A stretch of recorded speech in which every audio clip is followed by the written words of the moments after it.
E a pessoa divorciada? Se ela for divorciada por causa de adultério, se ela foi traída, ela pode casar novamente? Porque em Mateus capítulo 19, versículo 9, diz o seguinte: o Senhor Jesus fala: eu vos digo, porém, que qualquer que repudiar a sua mulher, não sendo por causa de fornicação, e casar com outra, comete adultério. E o que casar com a repudiada também comete adultério. Esse versículo, irmão, ele tem gerado muita polêmica no meio cristão em relação ao divórcio por causa de adultério. Muitos pastores, a maioria, interpreta esse texto como Jesus estando dando aqui o álibi ou a permissão para um segundo casamento no caso de adultério. Ou seja, alguns pastores acreditam, algumas pessoas acreditam que se um homem adulterar contra a sua esposa, ele anula o seu casamento diante do Senhor e a esposa tem o direito de casar com quem ela quiser. Tá? Do mesmo jeito, se a esposa trair o seu marido, ele teria o direito de casar com quem ele quisesse. Alguns pastores pensam assim. Inclusive, na Bíblia de Estudo Pentecostal, que é uma Bíblia comentada por teólogos assembleianos, alguns teólogos assembleianos, não todos, obviamente, mas os teólogos que comentaram aquela Bíblia, eles dizem o seguinte: se por acaso um homem adulterar contra a sua esposa, os crentes, um irmão da igreja, adulterar contra a sua esposa e deixar ela por outra mulher, a mulher traída, tem o direito de casar com outro. Mas aquele homem não, aquele homem está em adultério. Porém, a mulher traída tem o direito de divorciar e casar com outro, e ela não fica em adultério. Alguns teólogos assembleianos creem assim, tá?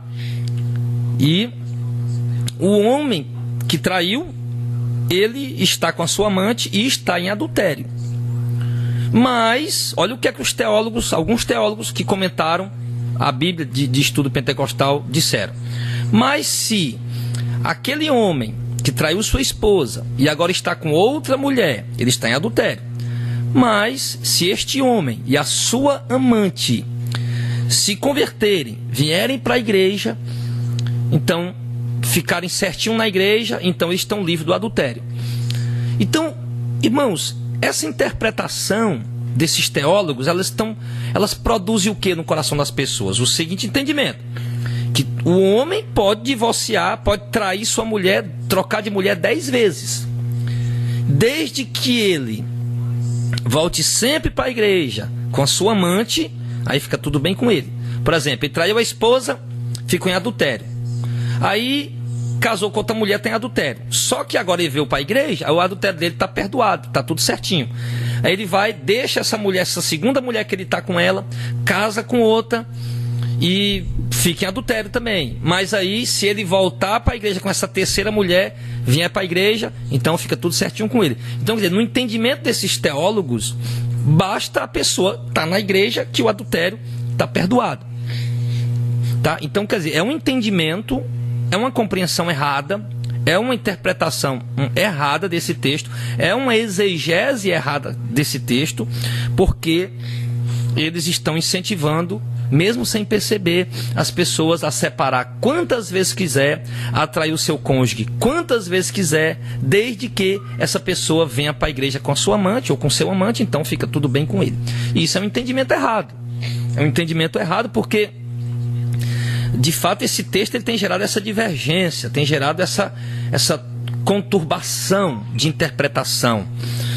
Não é que o texto esteja errado, as pessoas, quem tem interpretado errado, quem tem compreendido errado esse texto, por exemplo, nós não vemos em nenhuma outra passagem bíblica, a não ser em Mateus, Jesus se referindo dessa maneira. Em todas as outras passagens ele diz que não pode casar. Não pode casar, não pode casar.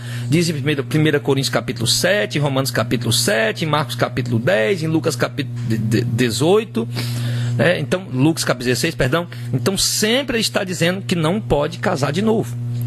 Não pode casar.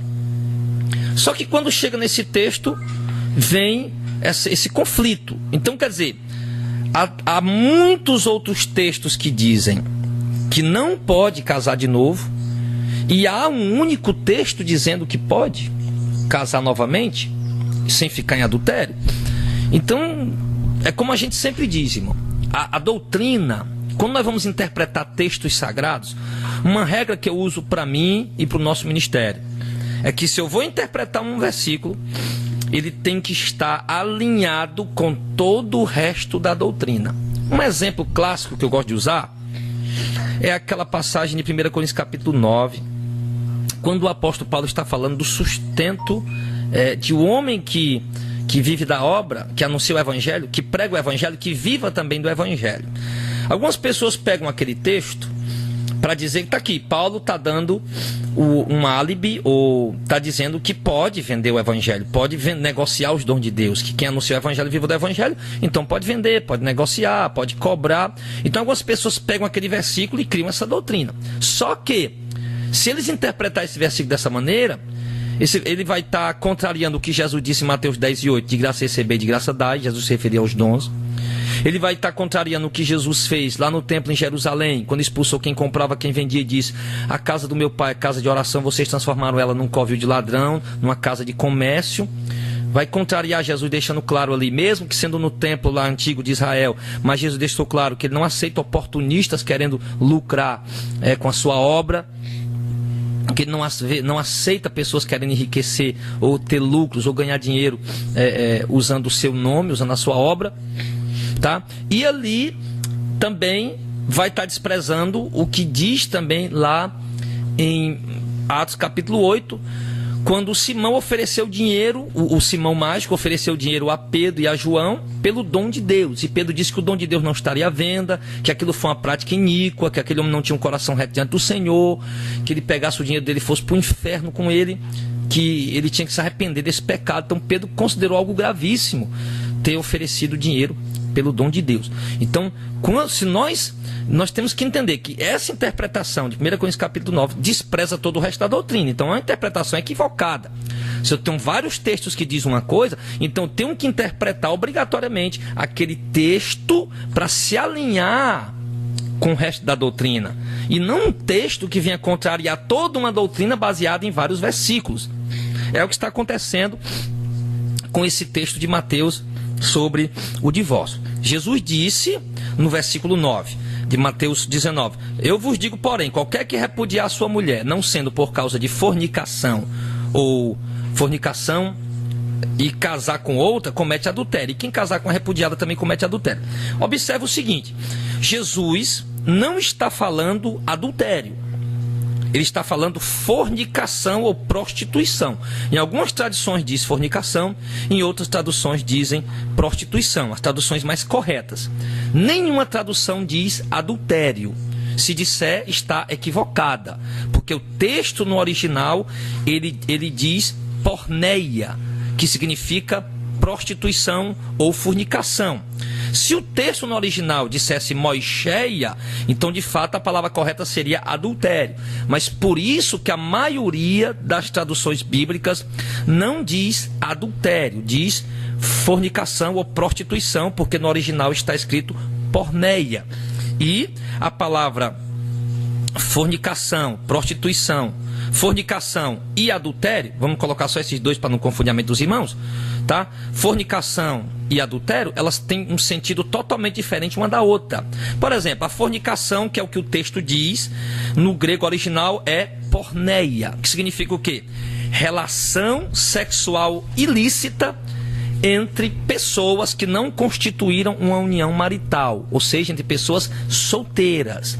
Aquele tipo de ato sexual, por exemplo, o camarada solteiro, ele tem um apartamento dele e toda noite ele traz a namoradinha dele para fazer sexo. Isso é porneia, isso é fornicação, é prostituição.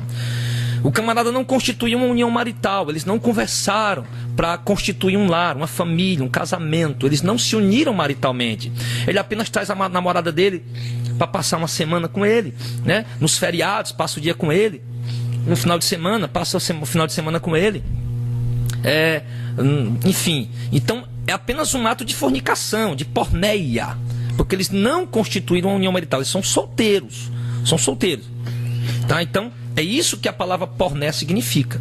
É essa relação sexual ilícita, no sentido de duas pessoas estarem cometendo o ato sexual sem serem casadas.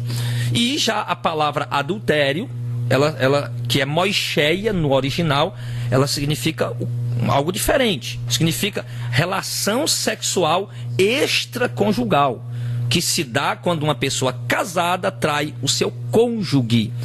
Então, a palavra adultério, moicheia no original, seria quando, por exemplo, um homem é casado, tem a sua esposa, tem a sua mulher, e ele trai ela com outra pessoa. Ou então a mulher é casada, tem o seu marido, tem o seu esposo, moram juntos, tem uma união marital e trai ele sexualmente com outra pessoa. Então isso seria a moicheia, o adultério. Então, irmão, aí alguém pode dizer, e é o que o texto está falando, o texto de Mateus 19:9 está dizendo, porneia, prostituição, ou seja, o ato sexual de duas pessoas que ainda não se uniram maritalmente. Aí alguém pode dizer, mas pastor, é que em algumas passagens da Bíblia chama de adultério, e em outras ele chama de prostituição ou porneia. Sim, mas é a mesma coisa. E eu lhe digo, meu irmão, com certeza não é a mesma coisa. As Escrituras distinguem muito bem as duas atitudes, essas duas palavras. Por exemplo, para você não ficar com dúvida, as Escrituras mostram num texto só as duas palavras juntas. Lá em Hebreus 13, verso 4, por exemplo, venerado seja entre todos o matrimônio e o leito sem mácula, porque aos que se dão à prostituição, porneia, e aos adultérios, moicheia, Deus o julgará. Para que o texto está escrito assim: aos que se dão à prostituição, porneia, e aos adultérios, moicheia, Deus o julgará. As duas palavras juntas. Mateus 15, 18 ao 20.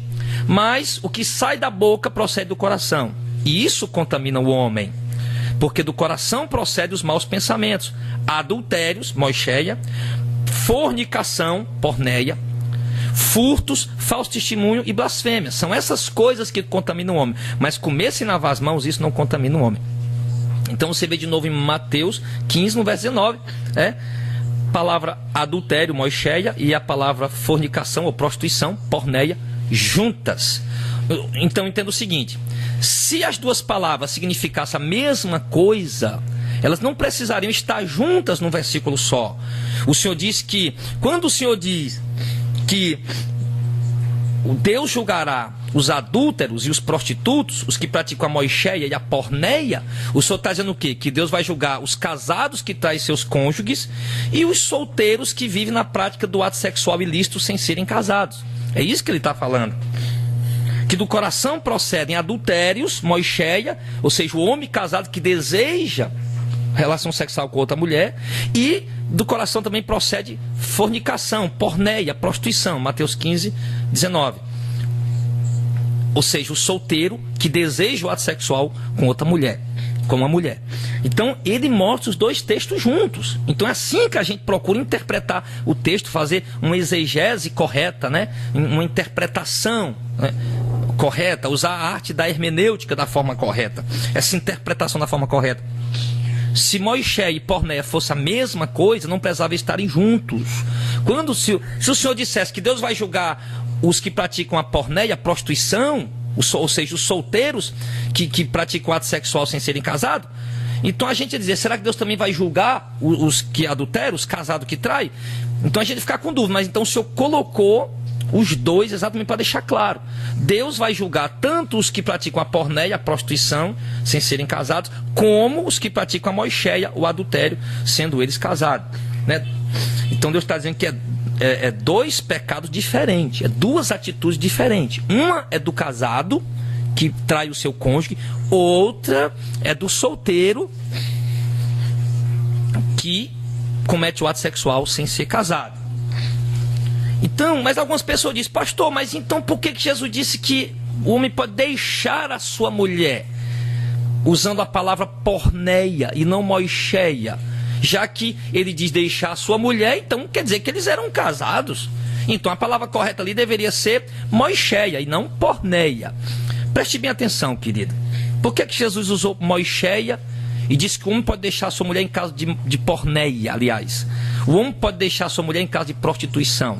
Jesus não estava se referindo a pessoas casadas, que já constituem uma união marital. Então por que ele chamou de mulher? Pode deixar a sua mulher. Vamos explicar melhor para que os irmãos compreendam o que Jesus quis dizer ali. Porque é que ele chamou de mulher, o homem pode deixar a sua mulher, mesmo os dois ainda não sendo casados, não morando junto, não constituindo uma união marital. Vamos explicar. Jesus estava se referindo aqui, irmão, ao casamento judaico, onde duas pessoas assumem um compromisso de casamento, mesmo sem que estivessem morando juntas. Era chamado isso de desposados, né? Ou noivado, como por exemplo, Maria e José. Maria e José, em Mateus 1, do 18 ao 25, diz o seguinte: ora, o nascimento de Jesus Cristo foi assim, que estando Maria, sua mãe, desposada, noiva com José, antes de se ajuntarem, achou-se ter concebida do Espírito Santo. Então José, seu marido, presta atenção, é o que diz o verso 18, diz que ela estava desposada, noiva com José, antes de se ajuntarem. E já no verso 19 ele chama José de seu marido, mesmo sem eles estarem morando juntos ainda, mesmo sem eles ainda terem constituído, selado o casamento, constituída a união marital. Eles estavam apenas noivos, prometidos, desposados, porém já eram considerados marido e mulher, mesmo sem terem selado o casamento. Mesmo sem terem selado o ato matrimonial, como? Morando junto e praticando o ato sexual. Assim seria selado o casamento. Mas eles não tinham selado o casamento ainda. José não estava morando ainda junto com Maria. Eles ainda não tinham não estavam morando embaixo do mesmo teto. Ainda não tinham praticado o ato sexual para selar o casamento morando embaixo do mesmo teto. Se eles praticassem o ato sexual ali antes de se juntarem, seria considerado uma prostituição, uma fornicação, porque embora eles estavam prometidos um ao outro, mas ainda não estavam morando embaixo do mesmo teto. Porque aí pode surgir a pergunta: pastor, e o casal que é noivo, que está namorando, um namoro santo, sério, que já vão casar, eles podem praticar o ato sexual? De modo algum, de modo algum. Eles só podem praticar o ato sexual depois de constituir a união marital, de forem morar embaixo do mesmo teto. Eles vão selar o matrimônio deles diante de Deus no ato sexual, tá? É ali onde sela-se o matrimônio. Quando eles forem para debaixo do mesmo teto e fizeram o ato sexual, aí está lícito. Mas mesmo namorando, estando noivo, prometido um ao outro, para se casar, se eles cometerem o ato sexual antes de estar morando junto, isso é considerado uma prostituição, uma fornicação. Então entenda bem, José e Maria não estavam morando juntos. Não era lícito ainda eles fazerem o ato sexual. Então, mas o José já era chamado de marido de Maria. Por quê? Por conta do noivado, que era considerado tão sério já como o casamento. Era considerado noivado. Era chamado de marido e mulher, porém estavam apenas desposados. Ele diz no verso 19: então José, seu marido, como era justo e não queria infamar, intentou deixá-la secretamente. Por quê? Porque não era lícito José fazer o ato sexual com Maria sem que eles estivessem morando juntos, tá? Então José não queria ter má fama, porque ele era um homem justo, e todos iam achar que ele havia feito o ato sexual com ela. Olha, José, apesar de ser prometido, já ser considerado marido, mas não chegou o tempo ainda deles se unirem, então ele praticou o ato sexual com Maria, então ele ia ficar com a má fama. Então ele pensou em deixar ela ali, deixar ela secretamente, porque ele era um homem justo. E projetando ele isso, no verso 20, eis que em sonho lhe apareceu o anjo do Senhor, dizendo: José, filho de Davi, não tema receber Maria, tua mulher, porque o que nela está gerado é do Espírito Santo. Então até o anjo já considerava Maria a esposa de José, mesmo sem eles estarem morando juntos. E dará à luz um filho, e chamarás o seu nome de Jesus, porque ele salvará o seu povo dos seus pecados. Tudo isso aconteceu para que se cumprisse o que foi dito da parte do Senhor pelo profeta, que diz: eis que a virgem conceberá e dará à luz um filho, e chamá-lo-ão pelo nome de Emanuel, que traduzido é Deus conosco. Então, despertando do sono, fez como o anjo lhe ordenou e recebeu a sua mulher. Então José, que pensou deixar Maria, agora ele recebe Maria, ele recebe a sua esposa, Ali eles passam a morar juntos, até para dar para entender para as pessoas que aquele filho era de José. Porque se a barriga de Maria começasse a crescer, ela estando ainda desposada com José, noiva, sem ter se juntado, então iam surgir muitos boatos. Maria fornicou, traiu José, ou José praticou o ato com Maria antes de se juntarem. Enfim, então para evitar todo esse disse-me-disse, José já sabia que aquilo vinha da parte do Senhor, então ele tomou Maria, sua mulher, de modo que ele não a conheceu, não teve relação com ela até que ela desse à luz ao seu filho primogênito. Então preste bem atenção, tá? Então, como nós podemos ver aqui, amado, o noivado era considerado tão sério que não podia mais repudiar, a não ser em caso de um dos dois se prostituísse. É isso que Jesus está falando. Deus já leva tão sério o noivado. Um homem que começa a se relacionar com a mulher e se promete a ela, e ela se promete a ele. Então ali para Deus, irmão, é como se o casamento, o noivado, para Deus, o que Jesus deixa claro nesse texto, é como se o noivado, meu irmão, já fosse considerado o homem marido daquela mulher, aquela mulher marido daquele homem, de modo que ele não podia mais não quero mais você e tal, agora eu vou casar com outro. Então para Deus ali, o momento, preste bem atenção, para Deus, no momento em que duas pessoas fazem uma promessa uma à outra, um juramento uma à outra, né? Que se conversa, o homem deixa seu pai e sua mãe e se une a sua mulher, diz que o homem conversa com a mulher, com a sua noiva, com a sua namorada, né? Se promete, diz que vão casar, constitui ali um noivado.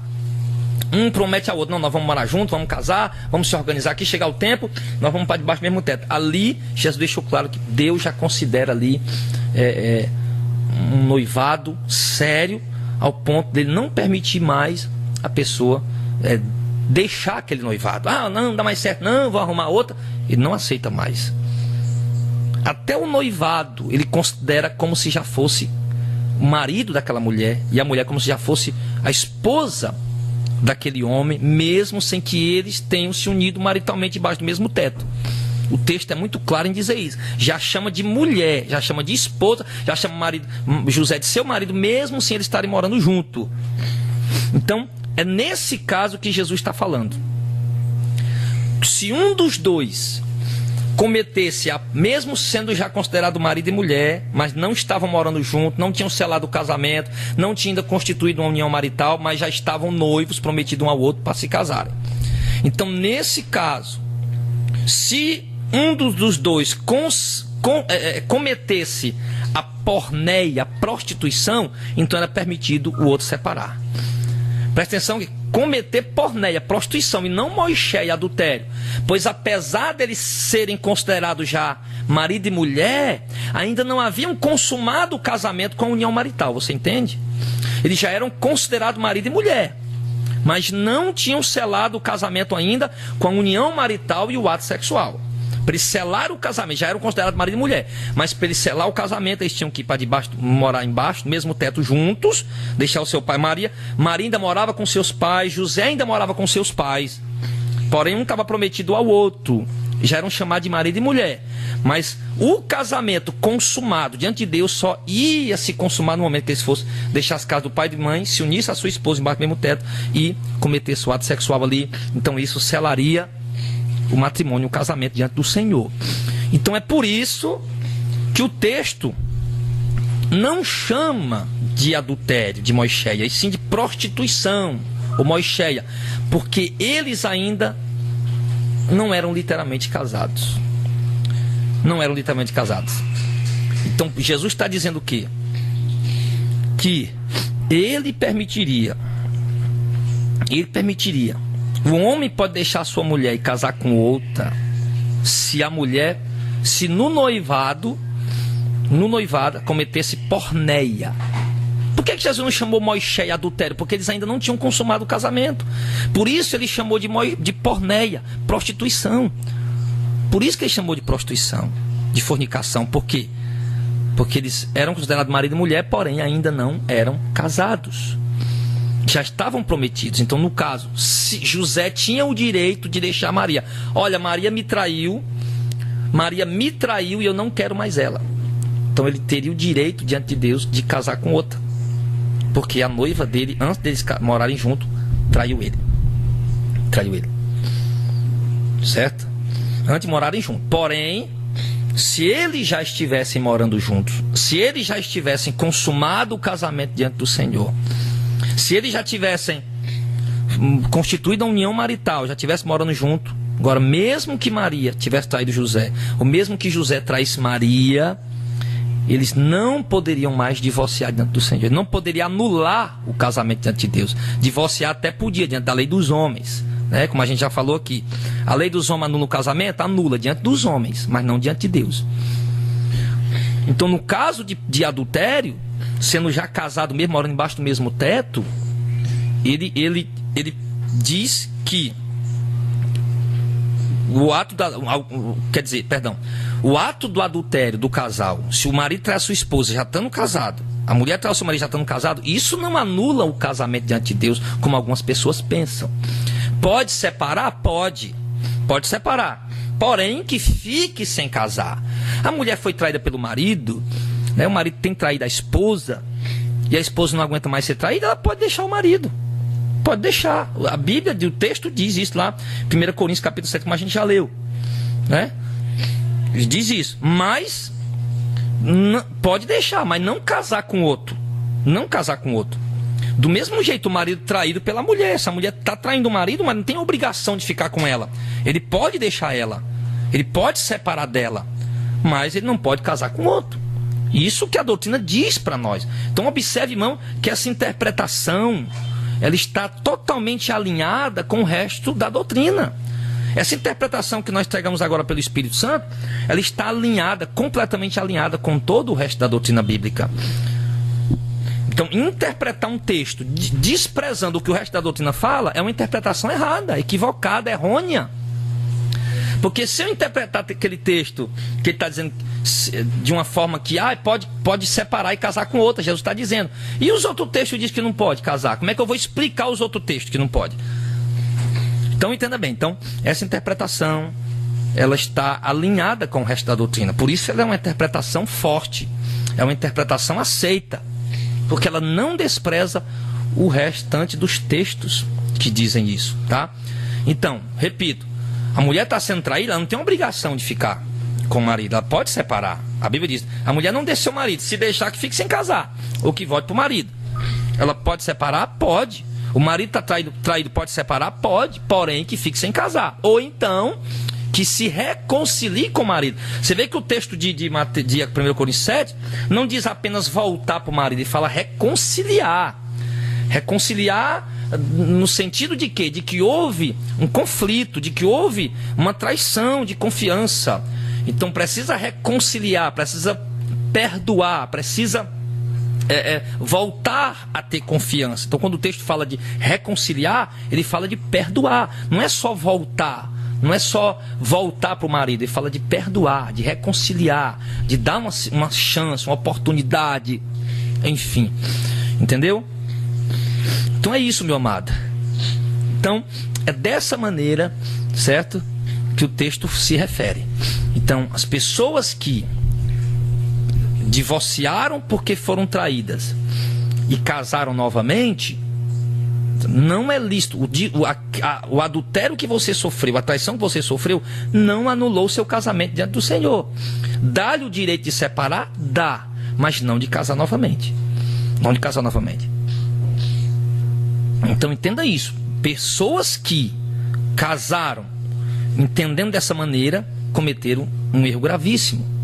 Agora, nós precisamos entender essa doutrina para poder ensinar as pessoas da forma correta e evitar que mais pessoas cometam tal ato. Evitar que as pessoas lutem pelo seu casamento, levar as pessoas a lutar pelo seu casamento, a levar mais a sério o seu casamento.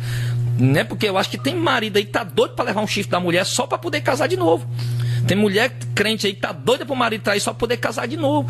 Tem mulher que fica até empurrando o marido pra cima de outras mulheres. Ou homens que ficam até empurrando a mulher pra cima de outros homens pra poder ver se a mulher trai ele, se ele fica livre pra casar com outro. E isso é um entendimento errado. Isso é uma interpretação errada que despreza todo o resto da doutrina, tá?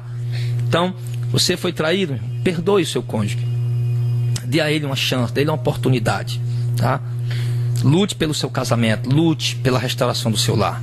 Perdoe, dê uma chance, dê uma oportunidade e Deus pode muito bem ajudar o seu lar, em nome de Jesus. Que Deus abençoe, essa palavra possa trazer iluminação para o entendimento de todos vocês, em nome de Jesus. O intuito desse estudo não é ferir pessoas, magoar pessoas ou entristecer pessoas, não, ou julgar pessoas de maneira alguma. O intuito é trazer um ensinamento, uma doutrina que tem sido esquecida e que tem trazido prejuízo para muitas pessoas. Então é nossa obrigação, nossa responsabilidade trazer todo o conselho de Deus para a igreja do Senhor, tá?